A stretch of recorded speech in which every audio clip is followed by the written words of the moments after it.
Hey team, I've been asked the question a lot recently as far as how are we going to make Gus Macker ministry?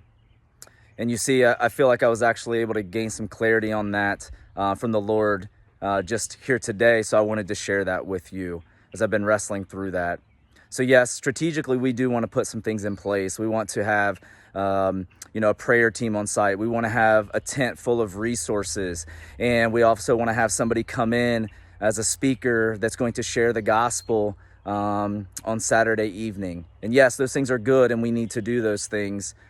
But the reality is, if you ever walked into a place and when you're there, you just kind of get this feeling that, man, these people have to be believers. Like, these are people of the Lord, and it's just because of their body language. It's because of their smile. It's the joy and the peace that they exude. And when you've experienced that, you know that it's just a little bit different than just a normal group of people who are volunteering. And that's what I see with Gus Macker.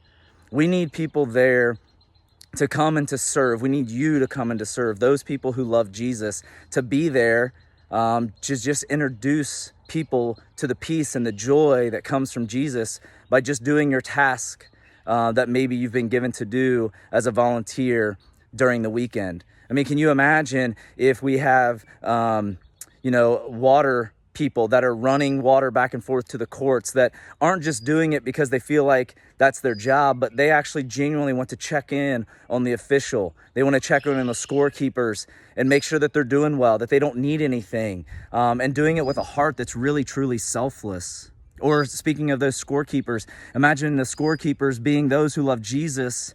And so therefore, when the parents get a little frustrated, a little heated, they look at them with compassion and mercy, the way that Jesus would, versus annoyance and frustration.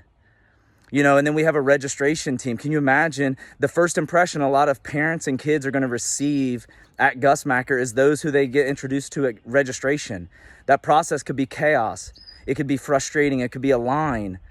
But again, if those people who are there are truly there to serve, if they're there to engage in conversation, to be a person that maybe the first time having going from just a regular conversation to more of a spiritual conversation, or even if it's just to check in with them to see how they're doing, there's just something different about that changes the way that the event will feel.